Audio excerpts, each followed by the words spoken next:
Bonjour à tous et à tous, bienvenue sur cette nouvelle vidéo sur la chaîne de 5 minutes de pause. Dans cette nouvelle vidéo, nous allons vous présenter les 10 plus belles évasions de prison. C'est parti. Numéro 10, Yoshi Shiratori. Il est surtout connu pour s'être évadé de prison 4 fois en 3 ans. Après avoir été reconnu coupable de meurtre, il a été condamné à perpétuité et à 23 ans d'emprisonnement. Shiratori s'est échappé de la prison d'Aomori en 1936, a été repris et s'est échappé de la prison d'Akita en 1942. En 1944, il a rouillé ses menottes et un trou d'inspection avec la soupe miso devant de s'échapper de la prison d'Abashiri. Il a été rattrapé en 1946. Le tribunal de district de Sapporo l'a condamné à mort, ce qui a poussé Shiratori à trouver désespérément le moyen de s'échapper. En 1947, une fois encore, il s'échappe et il creuse un tunnel et s'est échappé pour la 4e fois. En 1948, il a une fois encore été repris après avoir avoué à un policier qu'il était un condamné évadé. Sa peine de mort a été annulée et Shiratori a finalement purgé une peine de 26 ans avant d'être libéré sur parole en 1961. Numéro 9. John Herbert Dillinger Jr. John Herbert était un braqueur de banque américain à l'époque de la dépression qui a cambriolé 2 douzaines de banques et 4 commissariats de police au cours de sa frénésie criminelle. Il s'est échappé de prison 2 fois dans sa carrière criminelle. Pendant une période de prison dans l'Indiana, Dillinger s'est lié d'amitié avec une série de braqueurs de banques chevronnés qui lui ont appris à réussir. Après avoir été libéré au plus fort de la Grande Dépression, Dillinger est immédiatement redevenu au crime. Après avoir volé 2 banques, il fut capturé et emprisonné à Lima à l'automne 1933. Dillinger profita de son temps en prison pour aider à l'évasion d'un groupe de détenus qu'il avait rencontré lors de sa précédente peine.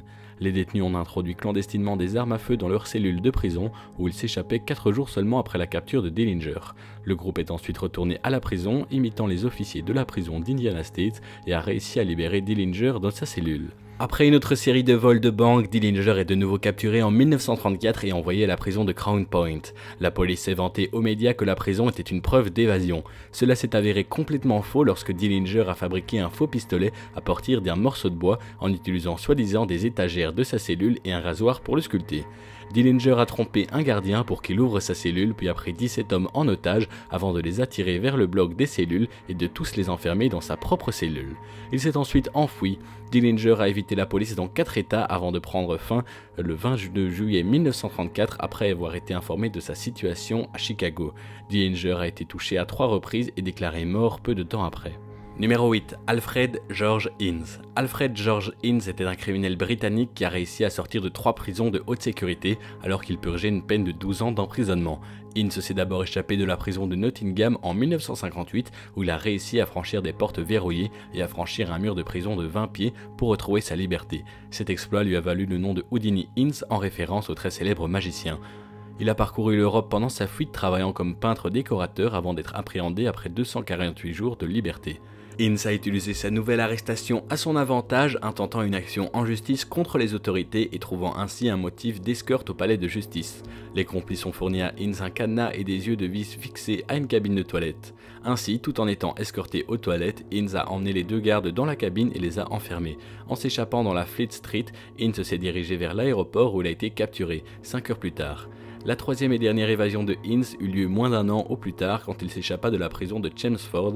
Il s'est enfui en Irlande où il a vécu pendant 2 ans sous un pseudonyme avant d'être arrêté alors qu'il conduisait une voiture non immatriculée. Numéro 7. John Gerard. John Gerard est la seule personne pour être connue pour s'être échappé de la tristement célèbre Tour de Londres. Un prêtre jésuite, Gerard a été emprisonné pour avoir continué à prêcher ses croyances catholiques alors que l'église était sous une persécution intense de la part de l'Angleterre élisabéthaine. Au cours de son emprisonnement, il a subi plusieurs interrogatoires, souvent torturé pour avoir des informations. Il n'a jamais brisé, mais a finalement été condamné à mort pour ses crimes. Désespéré, Gérard communiquait avec ses alliés à l'extérieur via des notes de contrebande écrites à l'encre invisible à base de jus d'orange. Ses alliés ont ramené un bateau dans la fossée de la tour de garde et Gérard a réussi à s'échapper en utilisant une corde. Trompant la mort après avoir presque failli tomber à cause de ses mains torturées, Gérard a réussi à redescendre jusqu'au bateau, à fuir l'Angleterre et à vivre le reste de sa vie à Rome. Numéro 6. Les Texas 7. Il s'agit d'un groupe de prisonniers surnommés les Texas 7 qui s'est échappé de l'unité John B. Connally le 13 décembre 2000. Un stratagème élaboré par le groupe a conduit le groupe à maîtriser 16 personnes, dont des surveillants, des officiers et 3 détenus non impliqués. Une fois maîtrisés, des vêtements, des cartes de crédit et des pièces d'identité ont été enlevés aux victimes et utilisés pour imiter des civils à l'arrière de la prison. 4 des délinquants sont restés sur place pour téléphoner aux gardes de la tour de prison afin de les distraire. Les autres ont attaqué la tour de garde et volé de nombreuses armes, puis une camionnette d'entretien de la prison dans laquelle les 7 personnes se sont éloignées de la prison. Ils ont été appréhendés un peu plus d'un mois après. 6 des 7 détenus ont été placés dans le couloir de la mort au Texas, tandis que le 7e, Larry James Harper, s'est suicidé plutôt que de retourner en prison. Avant de vous présenter la 5e place de ce classement, je vous invite à vous abonner à la chaîne de 5 minutes de pause car on publie une vidéo tous les jours, à laisser un petit pouce bleu sur cette vidéo si elle vous a plu et à nous dire dans les commentaires quel fait vous a le plus étonné. À la 5e place, l'impératrice Mathilde. À l'automne 1142, l'impératrice Mathilde fut assiégée au château d'Oxford par des soldats fidèles à son cousin Stéphane. Une bataille intitulée l'Anarchie faisait rage dans tout le pays pour la couronne d'Angleterre. Stéphane, petit-fils de Guillaume le Conquérant et de Mathilda, son cousin, revendiqua tous deux la couronne et se relaya pour assiéger les fiefs les uns des autres. Le siège à Oxford Castle durera 3 mois. L'épopée de Mathilda s'est traduite par une nuit de neige glaciale en décembre lorsque, selon la légende, elle s'est enveloppée dans une cape blanche et s'est enfuie sur des patins improvisés à travers la glace pour se rendre au château de Wallingford. Une trêve a été décidée pour mettre fin à la bataille, Mathilda convenant que Stéphane pouvait garder le trône aussi longtemps que son fils Henri deviendrait son héritier. Étonnamment, Stéphane mourut peu de temps après la conclusion de cet accord, permettant au roi Henri II de prendre le trône. Numéro 4. L'évasion d'Alcatraz.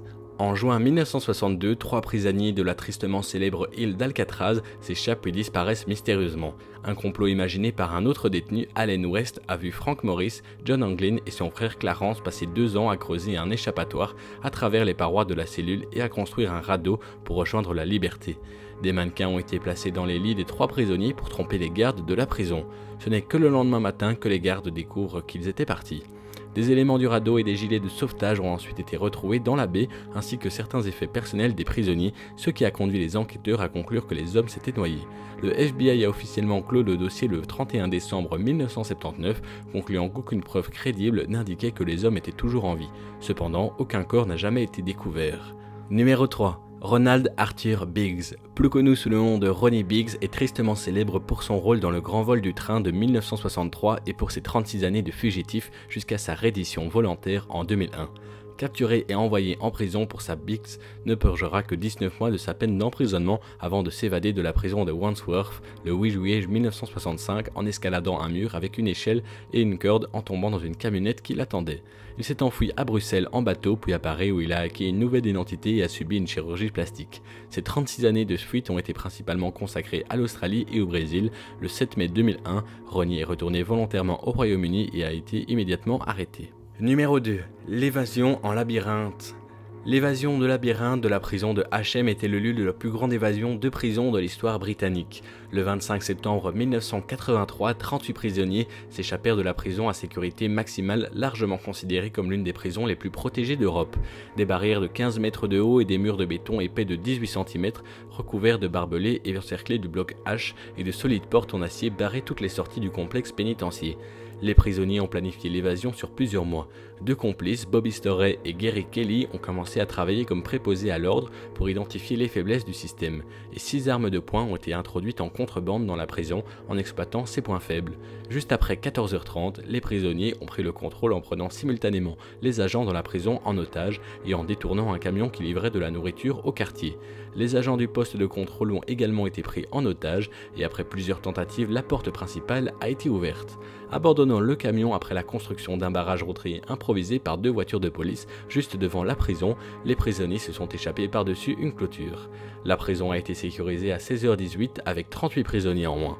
20 officiers de prison ont été blessés durant cette évasion et un est décédé après avoir subi une crise cardiaque. Enfin, à la première place pour terminer ce classement, la grande évasion. Imaginée par le chef d'escadron Roger Buchel au printemps 1943, la grande évasion du camp de prisonniers de guerre Stalag Luft 3 s'est déroulée dans la nuit du 24 mars 1944. Buchel commandait le comité d'évacuation dans l'enceinte du Nord où étaient logés les aviateurs britanniques. Son plan, la grande évasion, impliquait la construction de 3 tunnels sanglants profonds et sanglants sous les clôtures du camp. Les tunnels ont été surnommés Tom, Dick et Harry. Si l'un des tunnels était découvert par les Allemands, il était présumé qu'ils ne soupçonneraient jamais que 2 autres seraient en cours. Plus de 600 prisonniers ont été impliqués dans la construction des tunnels. Buchel cherchait à libérer 200 prisonniers. Les tunnels sont descendus 30 mètres sous la surface et étaient seulement de 2 mètres de largeur. Les murs étaient recouverts de morceaux de bois, en grande partie récupérés des lits des prisonniers.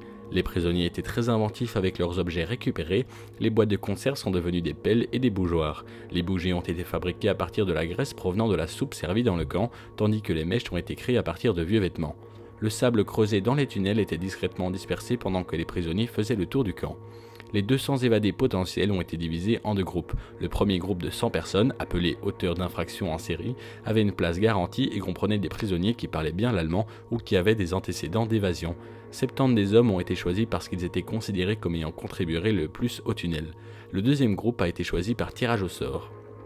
Le vendredi 24 mars, la tentative d'évasion a commencé. À 22h30, le premier homme sortit à découvert et a découvert que le tunnel avait été court. Plutôt que d'atteindre une forêt voisine, le tunnel est sorti juste en dessous de la limite des arbres et dangereusement près d'une tour de garde. Malgré tout, 76 hommes ont rampé dans le tunnel pour se libérer avant que les gardes aient aperçu les 77e à 4h55 le 25 mars. Sur les 76 évadés initiaux, 73 ont été repris. Hitler ordonne à la moitié des évadés d'être exécutés.